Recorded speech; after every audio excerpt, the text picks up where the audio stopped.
थांनाय 24 फेब्रुवारि सुनिबार खालार खालि चिरां जिल्लानि सिङाव थानाय 14 नंनि सीमा फाथाबारि बिसिडिसिनि मासिगिरि निर्मल नार्जारिखौ ओनसोलनि रायजो राजाफोरा गोख्रोङै रां जाख्ल'नायनि सायाव अजद दिखांदोंमोन।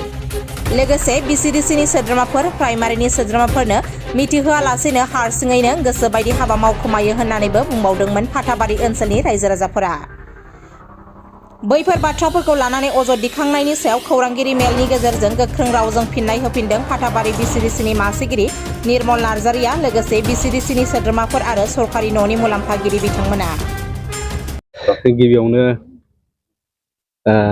बिएम निउज टाइम नाउ दा बडलेण्ड बर' खौरां इउनाइटेड निउज मिडिया नोंथांमोननिसिम सानजौफु समनि गाहाम हामलायनायखौ बयनोबो जासिहरबाय। लोगोसे आंजोंनो बाहागो लानाय जोंनि प्राइमारिनि नेहाथारि लोगो आफादगिरि आरो गावबुरा बिथां आरो लोगोसे आंनि बिसिडिसि सोद्रोमा आरो साफ्रोमबो रायजो राजा बिथांमोन आरो लोगोसे माखासे बेनिफिसियारि जा दंफैयो बिथांमोननिसिम आंनि गोजोननायखौ जासिहरबाय। दिनै जोंनि बेहाय मोनसे खौरां बिजोङाव फोरमायनो लानाय गुबै आयदायानो जाहैबाय दाखालि थांनाय 24 तारिख खालि जितु फाथाबारि बिसिडिसि चेयारमेन अर्थात आंनि सायाव जे माखासे एलिगेसन लाबोदों बिनि सायाव जोङो खेंफोरथि होनो थाखाय जोङो बेहाय ज' जादों। दा बेहाय आङो खोनानो मोनदों जितु जोंनि फाथाबारि एलेकानि गोजोनपुरि लोगोसे लावख्रिगुरि लोगोसे थुरिबारि बिनि माखासे पिएमआइ बेनिफिसियारि बिथांमोना जे न'नि सायाव जे एलिगेसन लाबोदों दा बेहाय आं बुंनो सानदों।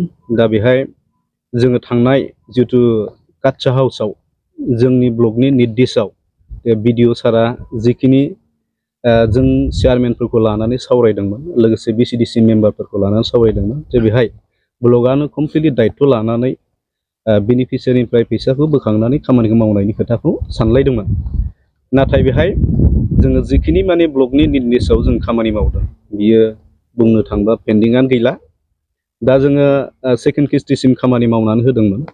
दा बेहाय सेकेन्ड किस्ति मावनाया अलरेडि जोब्बाय, जोङो थार्ड किस्ति खेबनानै होबाय, खिन्थु बे फैसाया गावबा गावनि आखायाव दङ, जों बेखौ दांनाय जायाखै।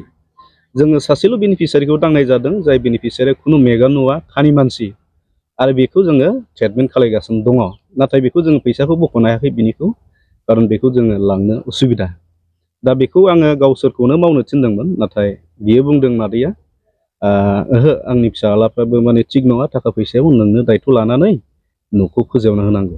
दा बे हिसाबै जोङो मेम्बार जा दिपक दङ बिथां जों जयै बेखौ मावनो होनो दायित्व लादों। बेखिनि दायित्व बाखि जिखिनि सासे जोंहा रुबिराम नार्जारि होननाय सासे बेनिफिसियारि दं आवास प्लासनि, बिथाङा न' खेबनायनि खोथायाव बुंदों। दा बिथाङा जोंखौ 5,000 एग्रिमेन्ट खालायबासो न'खौ खेबगोन होननानै बुंदों, नाथाय बे नङा। एग्रिमेन्टआ जाहैबाय जाय बेनिफिसियारिया माने नैबेहाय लिरनाय दङ बियो मोनसे कर्टनि दलिल, बियो जोंनि ब्लकनि निर्देश मथे सरकारि मोनसे निर्देश मथे जोङो बेहाय जायफोर बिथांमोना न'खौ लुगोन बेनिफिसियारिया, जुदि बिथाङा न' लुफुंबाय थानाय समाव माने न'खौ जुदि कमप्लिट खालायनो हायाब्ला, आङो जुदि न'खौ लुफुंना लानो हायाबा सरकारनि निर्देश मथे 3 मासाव जुदि आं हायाब्ला नैबे दलिलाव लिरनाय मथे एग्रिमेन्ट मथे आंखौ आयेनगत साजा होनो हागोन होननानै लिरनाय दं। दा बेहाय जोङो साफ्रोमबो बेनिफिसियारिनिफ्राय जोङो बेखौ उइथ डकुमेन्टस जों बेहाय सहि लानानै जों बेखौ ब्लकआव साबमिट होनांगौ दं। दा बिथाङा बेखौ मानियाखै।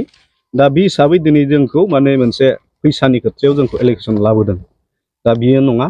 जोंना ओइदिनखालि जोंनि जिआरएस आरो जोंनि इन्जिनियार आरो आंनि मेम्बारफोर जितु फिल्डआवनो दङ, हरनि 7थासिम बिथांमोना फिल्डआवनो गिदिंगासिनो दङ। नाथाय दिनैसिम जोंजों बे बाथ्राखौबो रायलायफैयाखै। आं सिगाङाव बुंदोंमोन नोङो मेम्बारजों लोगो लानानै दलिलाव सहिदो, होमबानो जों बेखौ न'खौ खेबगोन। बेथ' मोनसे सरकारनि आयेनखौ नोंबो मानिनांगौ, बेहाय गुबुन जेबो बाथ्रा गैया। दा बेहाय माखासे हयथ' बिथाङा गोसो जानानै बुङाखै जानो हागौ। जोंनि मिथिनायाव बेहाय एकजन मानसि जाय बिथांमोना दिनै मिडियायाव नुजानानै बाथ्राखौ फोरमायदों, बिथांमोननि माखासे साजायनाय बाथ्रा जों बेखौ बुंदों होननानै जों प्रमान होनो हायो। जोंहा सासे जोंहानि फारान लाख्रा आदा दंफैयो, जाय बिथांखौ माने जबरदस्ति मिडियायाव बुंहोदों, बिथाङा दा फोरमायगोन। बेनि गेजेरजों हयथ' नोंथांमोना मिथिनो मोनगोन।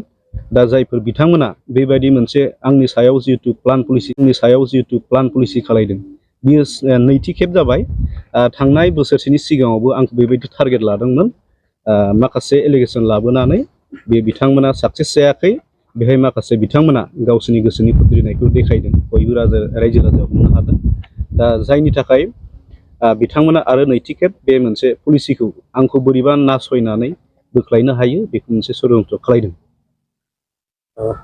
बुंनो गोनां जे बिथांमोना बुंबावदों दे नोंथांनि सायाव मा होनो प्राइमारिनि मेम्बारफोर ओमफ्राय बिसिडिसिनि मेम्बारफोरजों जेबो सावरायालासिनो नोंथांखौ गोसोबायदि हाबा मावो होननानै बुंदों बिनि सायाव बेथ' टटेलि माने नंखाय जोङो नै प्राइमारिनि लोगो आफादगिरि दं नेहाथारि दं जोंना केसियारफोर दङ जों जथायै सावरायनानै जिखिनि जोंनि खामानि दङ जों मावनाय जायो बिसेसकै बांसिन जों डेभेलपमेन्टआव बिसिडिसि हिसाबै आंनि मेम्बारफोर दं मेम्बारफोरखौ लानानै जों सावरायनानै मावनाय जायो न'नि खेथ्रआवथ' नोङो आंथ' दानि आवाज प्लासावथ' मोनसेबो दाङाखै आङो आरो बे दांनायनि खुनु बाथ्रायानो गैया किसुमान बेनिफिसियारिया जबरदस्ति जोंनो गंसे गंनै माने आं हाथारा आं बोरै मावनो होननानै होदोंमोन दा बे हिसाबै आं गंनै मावनो होदों बेबो जोब्बाय मालाखाङाव जोबदों जोंहा सानैसो मेम्बार मावदों बिथांमोनाबो फ्राय जोबनाय लामायाव दं आरो दा बेबायदि खुनु जेबो गैया